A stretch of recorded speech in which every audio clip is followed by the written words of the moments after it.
salaam gaay nuyu naa leen yéen ñëpp di leen ziyaar yéen ñëpp di leen jox seen wàccuwaay yéen ñëpp di leen jaajëfal yéen ñëpp waaw salaamaaleykum gaay maa ngi leen di jaajëfal bu baax a baax a baax a baax a baax a baax a baax di leen jox seen wàccuwaay yéen ñëpp di leen ziyaar yéen ñëpp di leen bégg yéen ñëpp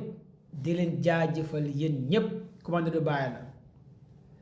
tey nag dañuy wax ci géopolitique doog a wax ci Sénégal xam ngeen ne l'heure est grave parce que xam naa ne suivre leen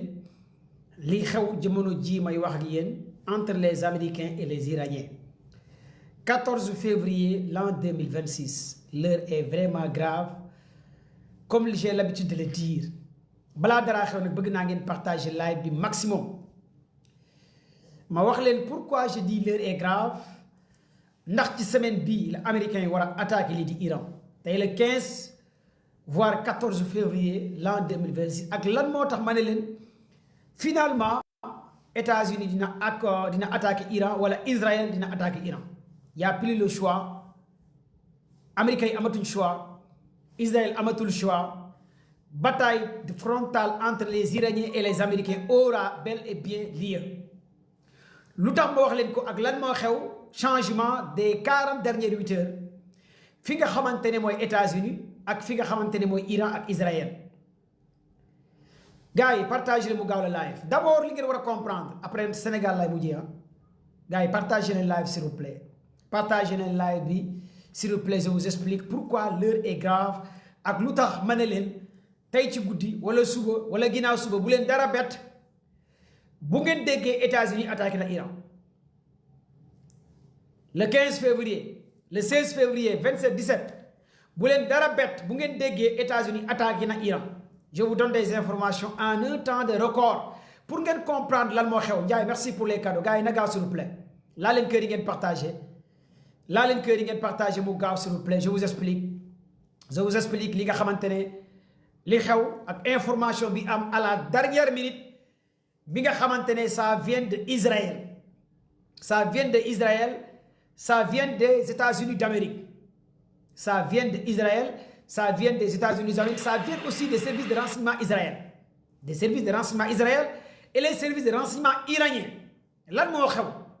ce 14 février l'an 2026 ak lu tax ma ne États-Unis dina attaquer Iran wala Israël dina attaquer Iran lan ban xibaar moo am les lunettes maa ngi bëggee bu baax a baax lunettes Sénégal parce que lunettes Sénégal moo ma appuyé lunettes yi buy jaay ay lunettes yu nice mu ngi nii di ma may ay cadeau ay kër contacter leen ko lunettes Sénégal bu ma jox lunettes yi ça coûte à 15000 lay jar 20000 ah ku soxla ay lunettes Sénégal rek abonné ci compte TikTok am ay lunettes yu dof yu soxor moo ma ko jox ay lunettes gratuites la ma jox dama commande bàyyi dama lay jox ay lunettes yu soxor yu jar ay 20000 25000 ma may la ko gratuitement parce que yow rek laay topp kon gars yi abonné leen ci lunettes Sénégal mii ma may cadeau ni jox ma ay lunettes d'abord est-ce que vous êtes là sur le live est-ce que vous êtes là sur le live gars si vous êtes là sur le live partagez leen je vous donne des informations yi ñu mujjee am entre États-Unis ak Iran ak lu tax ma ne leen l'heure est grave après Sénégal lay mujjee ci actualité politique Sénégal ci wàllu étudiants yi ci wàllu faits divers et cetera tey du yàgg parce que xam ngeen ne ce 15 février nag à partir de 0 heure mooy anniversaire commando Baye jàpp leen ne 15 février mooy sama birthday kon maa ngi xaar tey seen cadeau yi je pense que tous mes flow yéen ñëpp tey war ngeen maa jox cadeau parce que tey la sama anniversaire 15 février à partir de 0 heure dañuy dugg ci 15 février kon gars yi maa ngi xaar seen cadeau yi nag tey ci guddi 0 heure bu ñu duggee 0 heure rek mooy birthday commando Baye l'heure est grave ngeen jox ma cadeau yi kër yi je pense que tey da ngeen may ñaanal ñaan yu rëy tapoter leen ngeen partager comme que bientôt ñu dugg ci anniversaire commando Baye dans quelques minutes quelques simili l'anniversaire du boss léegi li ngeen war a comprendre mooy est-ce que vous êtes là gars yi laa leen kër yi ñu àgg sans partage je démarre est-ce que vous êtes là je démarre ma jox leen information yi pourquoi je vous dis l'heure est grave États-Unis dina attaquer Iran Israël dina attaquer Iran lu tax ma wax leen ko mu gaaw s'il vous plaît partage leen mu gaaw na gaaw s'il vous plaît je vois les cadeaux les cœurs gars yi di anticiper waaw jour Saint-Valentin waaw 15 février mooy anniversaire commando Baye 15 février mooy anniversaire le boss le king commando Baye le guide du projet commando Baye le garant du projet commando baay madame Sarr merci Diop gars yi merci partagé leen bu gaaw gars yi tapote leen ngeen partagé d'abord lu tax ma wax leen ko mooy li xew ak li ngeen war a comprendre mooy kii di Ben Netanyahu dafa dem barke démb ca États-Unis dem seeti kii di Trump muy 7e fois ginnaaw bi nga xamante ne Ben Netanyahu dem na États-Unis seeti Trump mais cette fois-ci nag lan moo tax Ben Netanyahu barke démb dem ca États-Unis seeti Donald Trump ak lan la yóbbul Donald Trump ak yan xibaar la jox Donald Trump ak lu tax ma ne leen États-Unis dina attaqué Iran wala Israël dina attaqué Iran da ngeen may déglu ma wax leen lan la Ben Netanyahu partagé ay Trump comme information ak lan la Trump wax waa Iran ak lan la Ben Netanyahu wax Trump ak lan la gars yi d'accord ak fan la mbir mi jëm ci accords yi ak lu tax guerre moo sës mooy 3 éléments yi ma leen bëgg a expliquer léegi nii visite Ben Netanyahu bi ca États-Unis lan la woon lan la yóbbul Trump lan la ko wax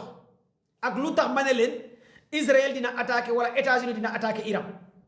ak pourquoi États-Unis déployé seen beneen porte-avions muy 3e porte-avions bi nekkoon Caraïbes ñu yóbbu ko ci Moyen-Orient une porte-avions boo xamante ne plus de 6000 personnes ñoo ciy nekk plus de 57 aéronefs plus de 40 F-35 plus de 4 des avions électroniques ak 3 sous-marins lu tax États-Unis déployé seen 3e porte-avions bi nga xamante ne pendant 4 à 5 jours war na àgg ci Moyen-Orient les Américains pendant 4 à 5 jours seen 3e porte-avions bi war na àgg ca Moyen-Orient d'abord est-ce que vous êtes là avec moi la famille est-ce que vous êtes là avec moi la famille si vous êtes là avec moi je veux que ngeen tapoter ngeen partager parce que gars yi ñu ngi saboter live bi da ngeen di partager tapoter joxe ay cadeau vert parce que gisuma dara yéen a ci war a partager pour signal ak gars yi saboter live bi tëj joxe leen cadeau yi kër yi ma jox leen xibaar yi li tax ma ne leen Israël dina attaquer États-Unis dina attaquer yéen laa ci yaakaaram parce que li ma leen di jox amul kenn ku leen koy jox Sénégal ñëpp a ngi braqué université borom ñaari tur yi université borom ñaari tur yi man nag dama leen bëgg a jox xibaar balaa may ñëw ci Sénégal parce que jamono ji bugguma dara bett leen li xew international laa leen di jox à live and down après nag ñu doog a ñëw ci Sénégal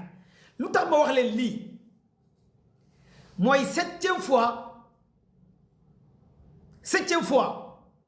gars yi partagez leen live bi s'il vous plaît ñu àgg sans partage bu ñu àggee sans partage day tax TikTok sécuriser live bi TikTok fait partie parmi les meilleures applications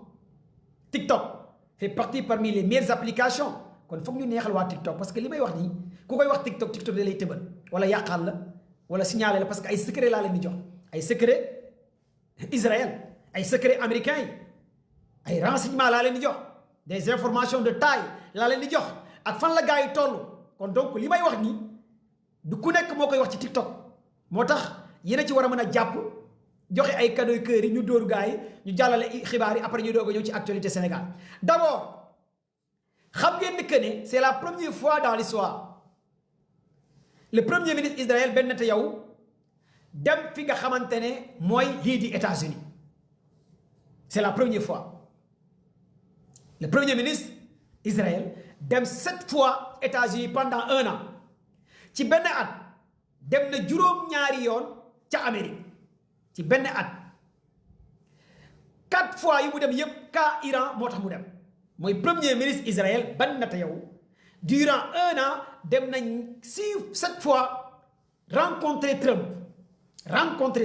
7 fois ci lu service de renseignement américain yi génne ci lu service de renseignement européen yi génne ci médias américains yi médias européens médias arabes yi ñoom ñëpp d'accord nañ 7 fois mais nag bii nag mooy dernier virage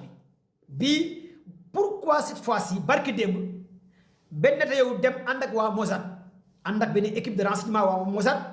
ànd ak waa élément secret 7 ànd ak beneen waa centre de recherche bi nga xamante ne moom la ñoo nekk fi nga xamante ne mooy tel fi bu muy dem délégation la yóbbu fi nga xamante ne mooy États-Unis ànd ak des éléments de renseignement ànd ak des éléments de renseignement ñu gérer les satellites militaires israéliens kon cette fois-ci mooy visite bu gën a am doole bi Ben Netanyahu def ci Trump loolu laa leen bëgg a expliquer lan moo nekk ci agenda caché bi ak yan révélation la ko yóbbul ak lan la ko wax ak lan la wax ak Trump pourquoi ma ne leen Israël dina attaquer Iran dans 1 semaine wala dans 2 semaines parce que fu mu ne on est à la dernière virage wala États-Unis dina attaqué information yi laa leen di jox. bi mu demee Touba merci pour les cadeaux dama bëgg ngeen déglu ma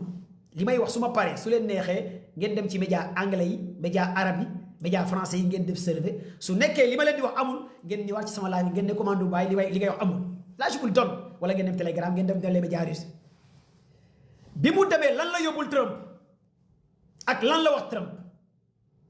information yi mu yóbbul Donald Trump mooy lan mooy image écoutez bien li ma leen di wax il faut bien m'écouter. Images des satellites militaires israéliens, des images capturées par des satellites militaires israéliens en Iran. Les satellites militaires yàlla bu ñu dagg live bi yàlla bu ñu dagg sama live parce que li may wax c'est très profond gars yi bu ngeen bañee satellite ni ñu koy waxee ci wolof sax su ma ko xamoon ma wax leen ko ci wolof wala ci séeréer wala ci bambara wala ci nangam même Mozart su ma ko mënoon wax ci wolof ma wax ko mais je suis obligé ci lii laa koy wax. te ñu ngi signalé live bi te yéen a ci war a mën a jàpp nag jox leen cadeau yi mu gaaw kër yi tapoté leen nga xamante bu ñu naree signalé live bi sax même bu live bi daggee dinaa ñëwaat defaat live parce que li may wax dafa ma ñor musuma leen wax lu mel nii c'est la première fois lii ma war ko wax TikTok xam nga nag TikTok bëgg na ko wala bëgg ko mais je suis obligé de vous le dire parce que da ngeen may topp ngir xibaar li mënti xew avec tous les risques yi ci mënti am dama leen koy wax parce que médias européens dañ koy wax. média américain di ko wax média arabe yi di ko wax kon yéen Sénégal waru leen nekk di wax ay université góor jigéen kese nekkul ci àdduna bi am na yeneen xibaar yu xew ci àdduna bi ngeen war koo xam ngeen war koo comprendre pour ngeen bokk ci àdduna bi d'abord waaw bind leen good TikTok écrivez ci commentaire yi good TikTok is the best ñu dóor waa TikTok naxa teg ñoom bindal leen ma ci commentaire yi good TikTok is the best application in the world.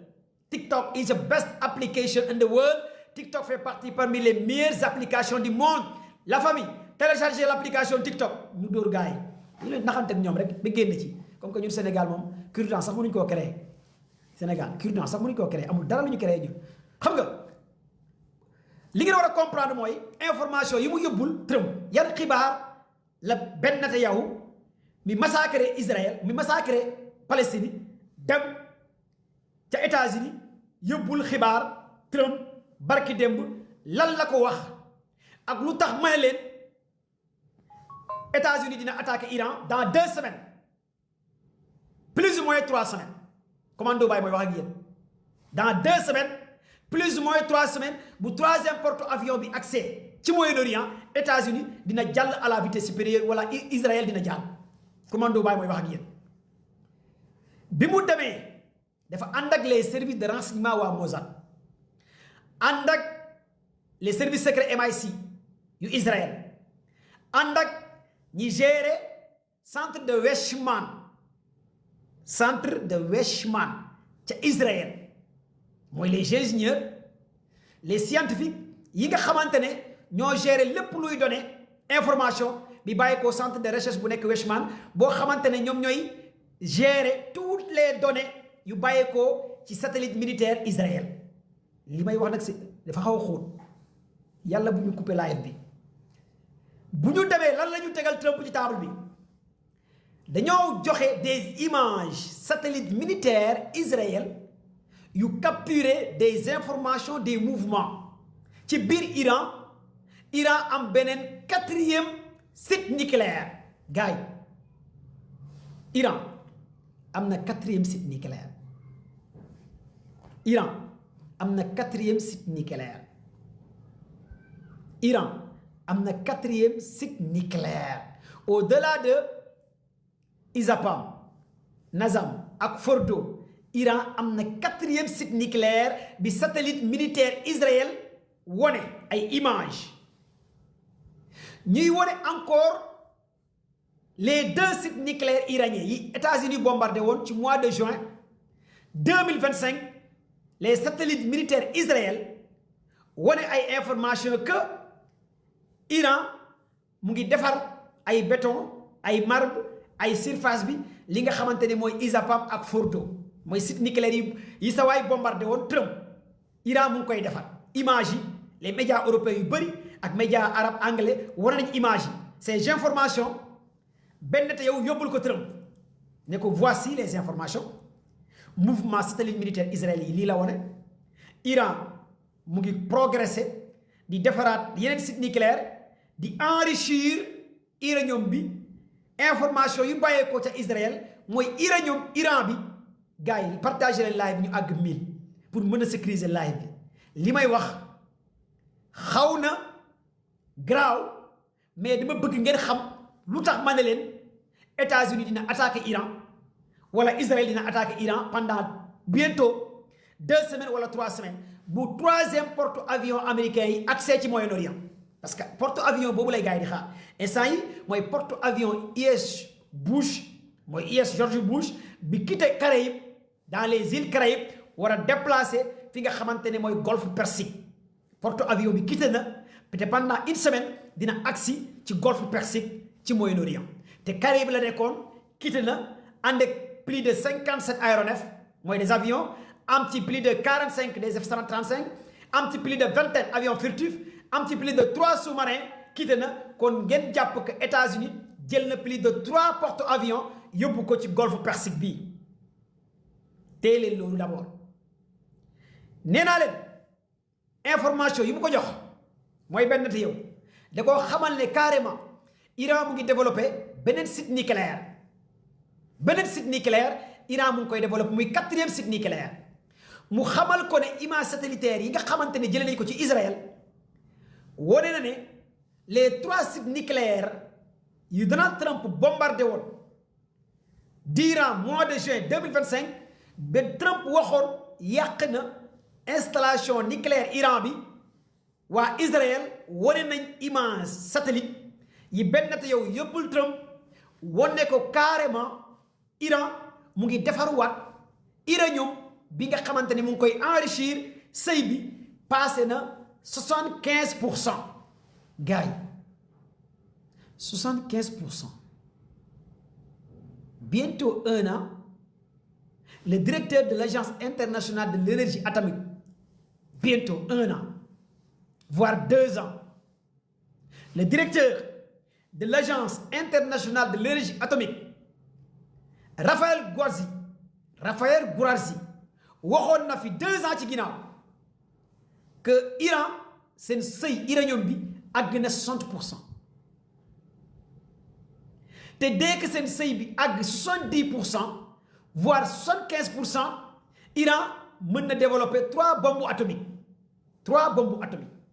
lii allez sur l'image ngeen delluwaat 3 ans ci ginnaaw ngeen xool déclaration bi nga xamante ne le directeur de l'Agence internationale de l'énergie atomique Raphaël Grossi waxoon na ko. merci gars yi partagé leen live bi li may wax dafa am solo te li tax ma taal live bi waxaguma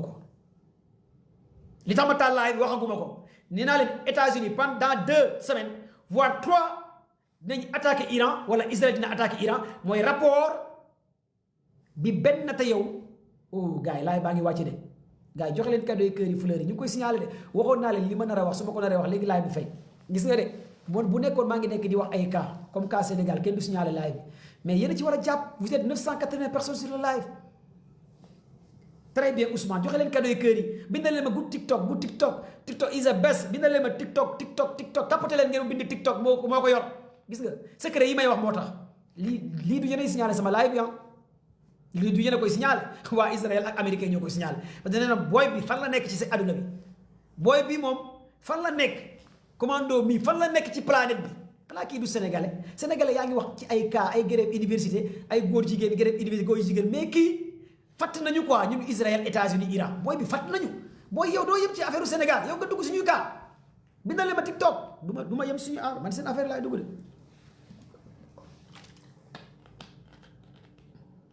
lan lay booy bi di làkk ci wolof non gars yi partagé leen mu gaaw bu leen fàtte nag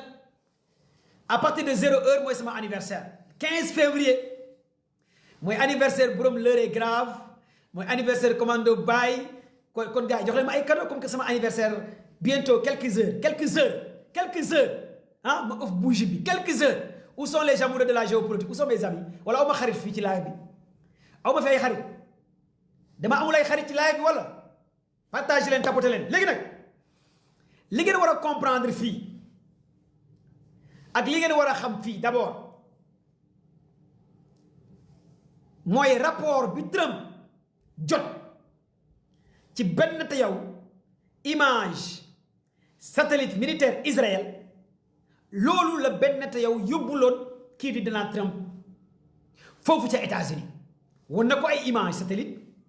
won na ko aussi des sites souterrains ngeen déglu moo wax leen fii nag moo gën a am solo des sites souterrains ci biir au sud-est de l'Iran et au nord-est de l'Iran ay sites yooyu Iran day développer des missiles balistiques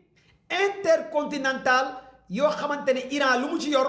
les services de renseignement Israël nee nañ ëpp na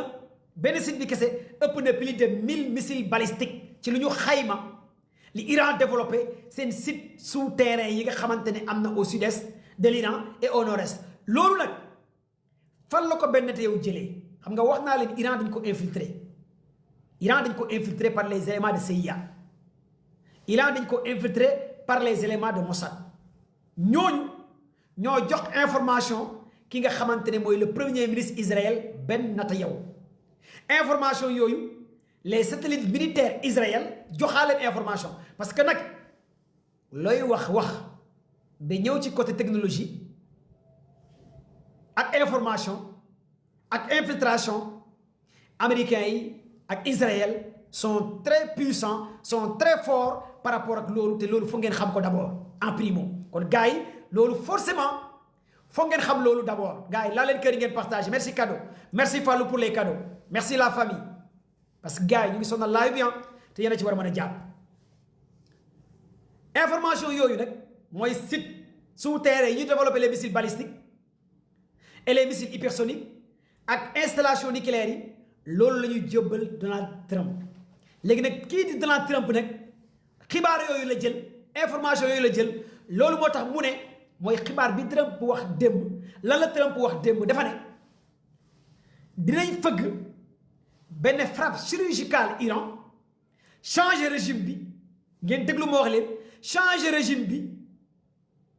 régime Iran wala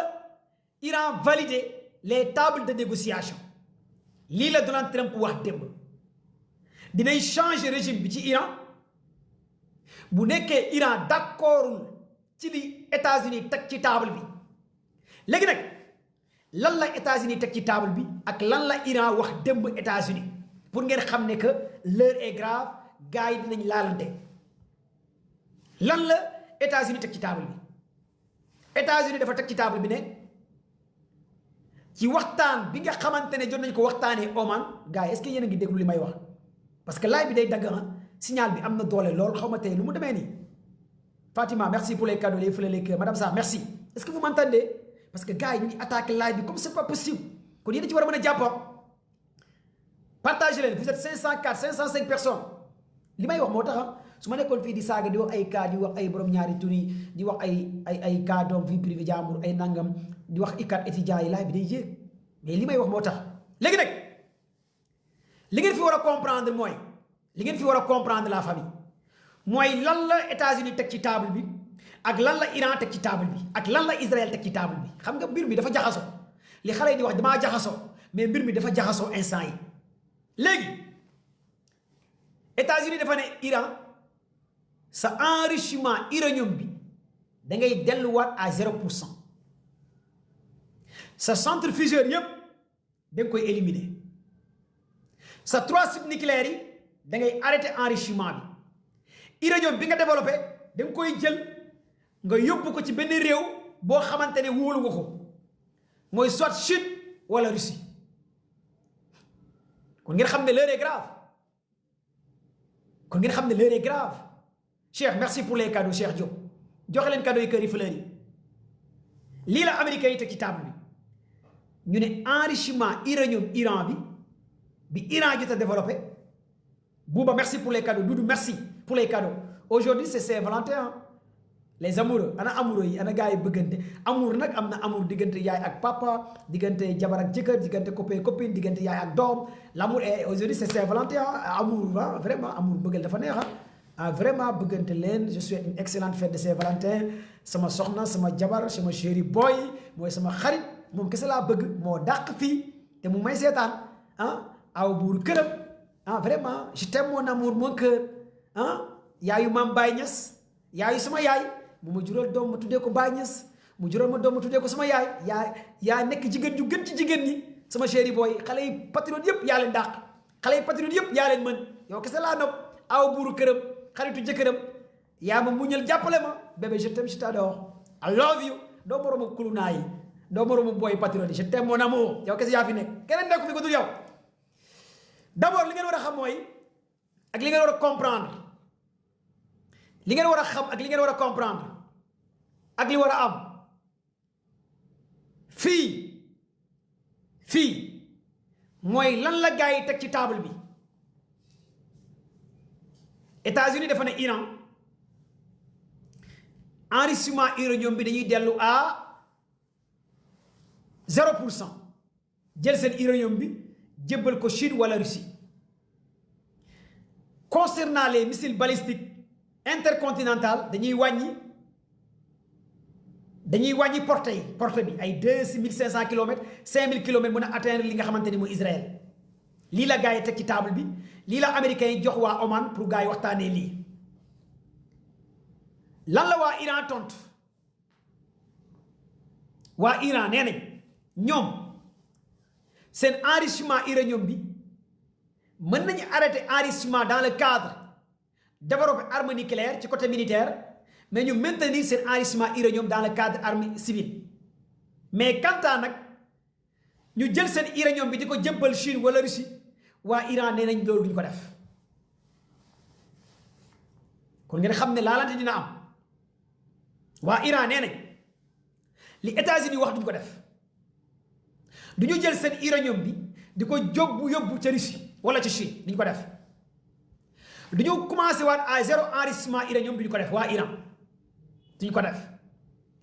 du ñu delluwaat ci ginnaaw lépp lu ñu jot a enrichir uranium jël ko di ko jébbal Chine wala Russie duñ ko def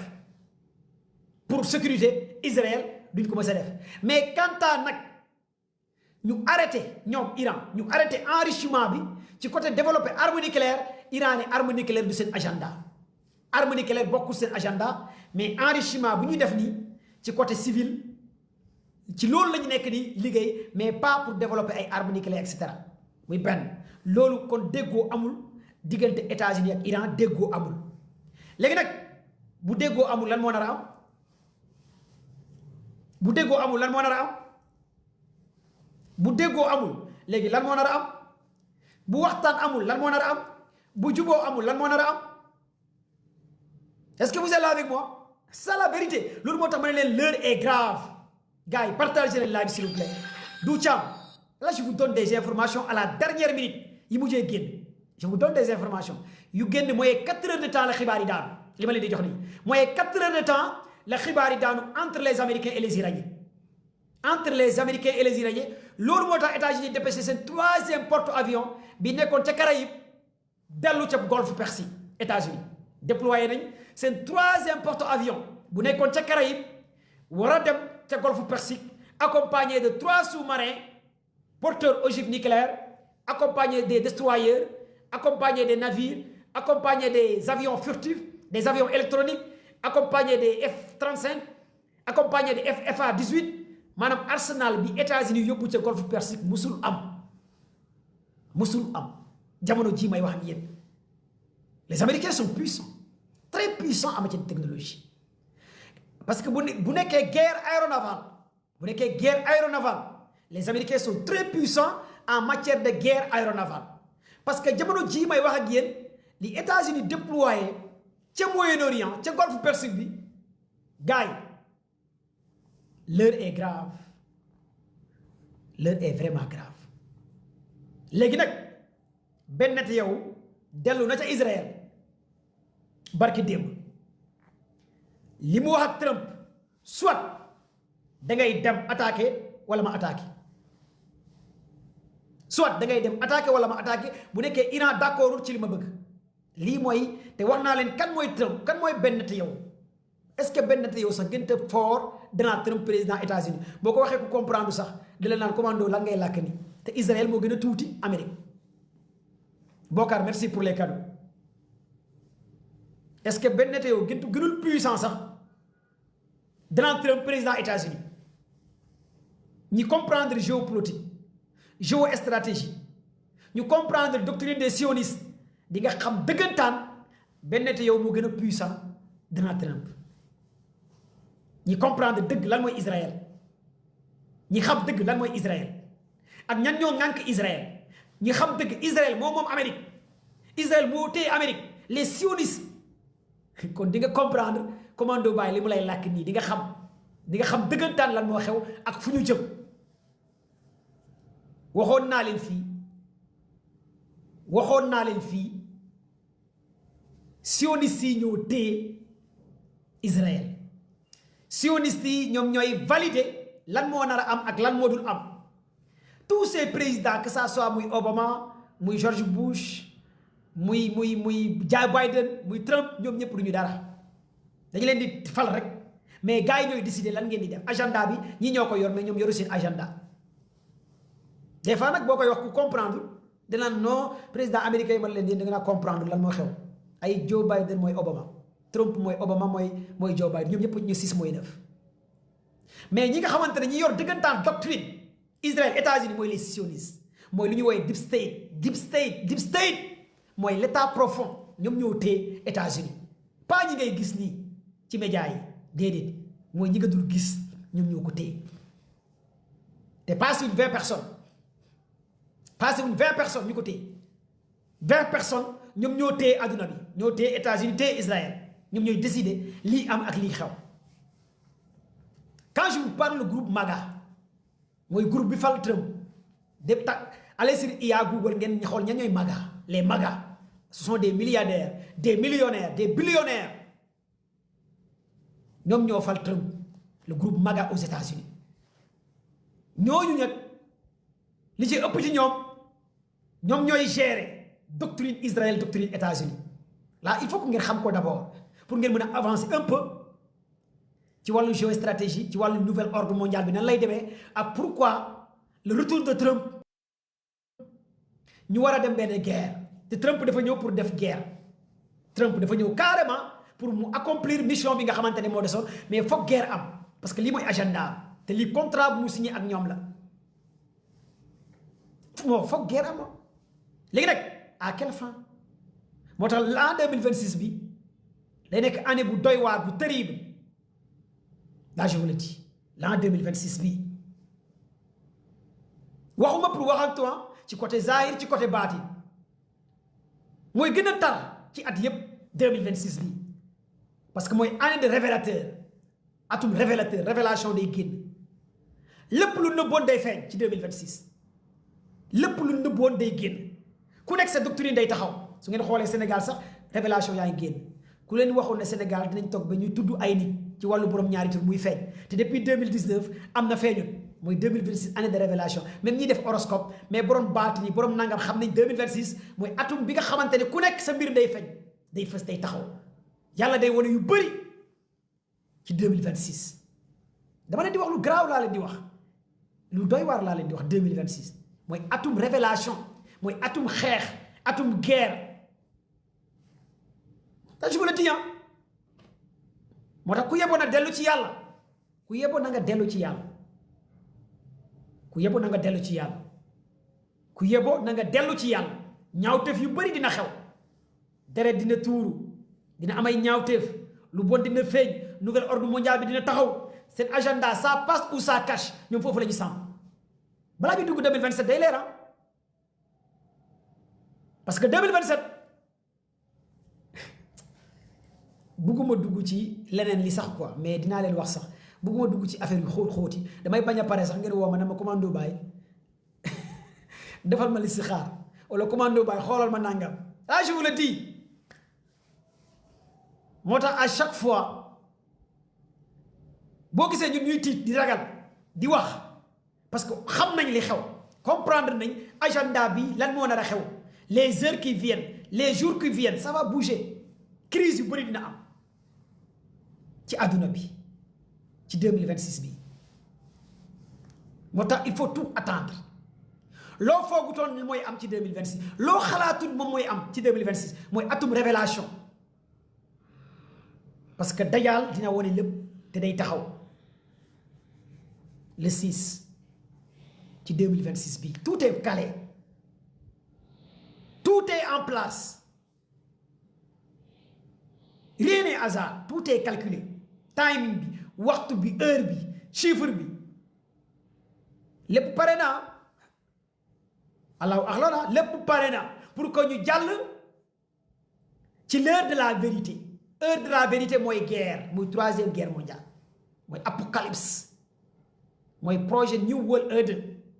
américains yi génn nañ ci programme ordre mondial bi américains yi génn nañ ci programme organisation mondiale de la santé musul am dans l'histoire américains yi génn nañ ci programme climat bi musul am bépp programme adduna bi États-Unis génn na ci pour yéen lan moo ko waral parce que daa am benn déclic daa am benn recommencement bu nar a amaat ñu tàmbale carte yi à 0 mais carte yi dañu ko war a rebattre waat carte yi dañu ko war a rebattre waat fa lañ toll instant yi ça passe ou ça casse parce que waxtaan du am diggante Iran ak États-Unis waxtaan du am les chinois yi dañoo déployer ay système de défense anti-aérienne ak ay GPS yóbbul ko waa Iran Chine a déjà pris une position day jàppale Iran Russie a pris une position day jàppale Iran Corée du Nord a pris une position day jàppale Iran kon ngeen xam ni que la confrontation elle est inévitable la confrontation des géants est inévitable là je vous le dis rien n'est hasard 3 porte-avions ci golfe Persique est-ce que xam ngeen porte-avions américain ñaata mois la ñu war a durer pour dem à la base ok 3 semaines ci porte-avions déplacement war a dem ci golfe Persique 3 porte-avions ñaata millions de dollars la ci américains yi di perte tuuti de mais parce que dañuy jàll à la guerre te 3 mois yi bu jotee dañuy delluwaat ci kee porte-avions yi kon benn plan États-Unis dafa pare pour mettre la pression diplomatie envers Iran négocier te Iran dafa bañ concernant les alliés Iran yi États-Unis dafa ne Iran arrêté di dimbale ses alliés Iran bañ maanaam accord Oman yi waxtaan Oman yi amul dara lu ci gaa yi juboo kon bu gaa yi juboo léegi lan mooy xew te Trump nee na bu juboo amul dañuy guerre Trump te tey démb wax na ko Donald Trump nee na bu juboo amul guerre mooy am président des États-Unis te mu ne dafa bëgg a changer régime bi est-ce que yéen a ngi déglu discours Trump dem leen ngeen xool lan la Trump wax démb après la visite de Netanyahu Trump nee na régime bi day changer te Iran changement régime mooy lan mooy commandement bi dañu leen di rey généraux yi dañu leen di rey ayatollah Khamenei dañu koy rey installation nucléaire yi dañu leen bëgg a bombarder lii mooy changement régime pour yow mi comprendre lan mooy changement régime ca Iran bu la américain waxee dañoo bëgg a changement régime mooy lan les commandements gars yi partagé leen live bi ñu koy signalé de joxe leen cadeau yi kër yi fleurs yi ngeen partagé live bi gars yi ñëwaat nañ ci live bi dinaa leen tey sama live bi dañu ko attaqué de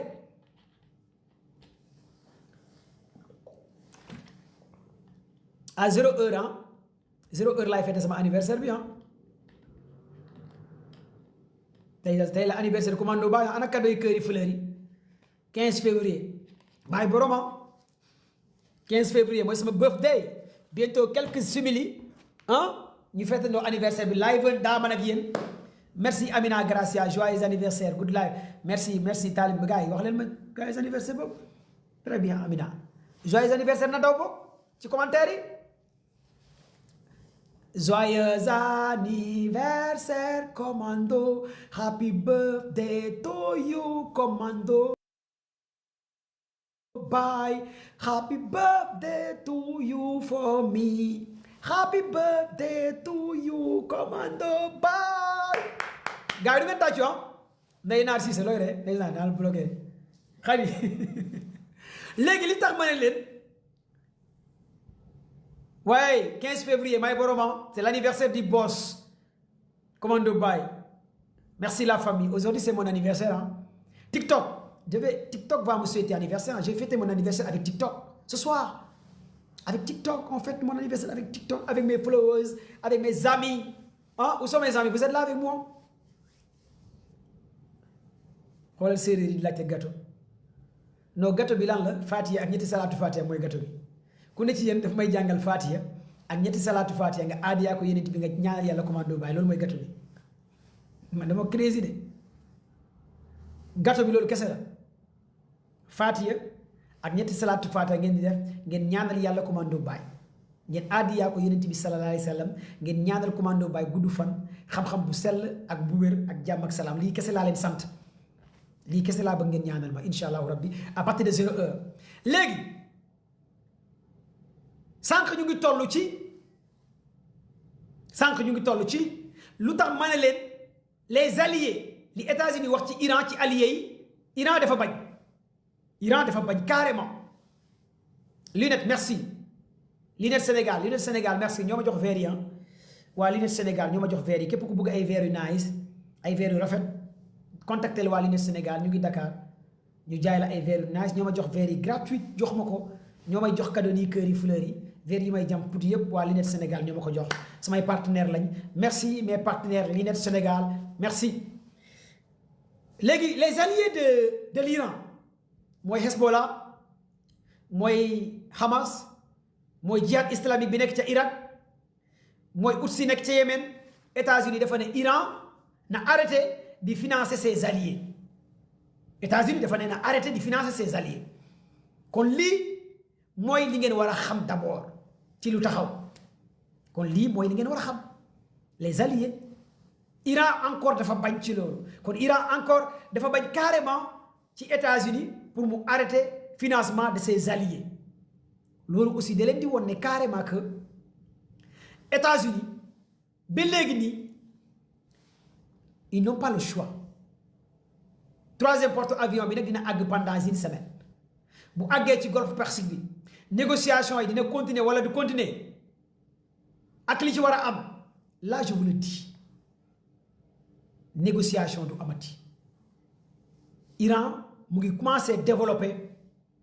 seen yeneen missiles yi def ay tests te Iran pare na pour faire face lépp li nga xamante ne moom la États-Unis teg là je vous le dis kon foog ngeen xam ne Iran pare na pour dem guerre envers li nga xamante ne mooy américains yi léegi nag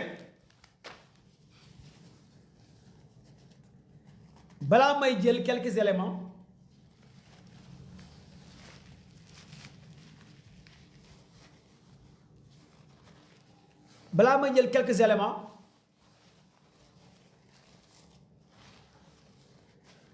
dama leen di wax un peu ci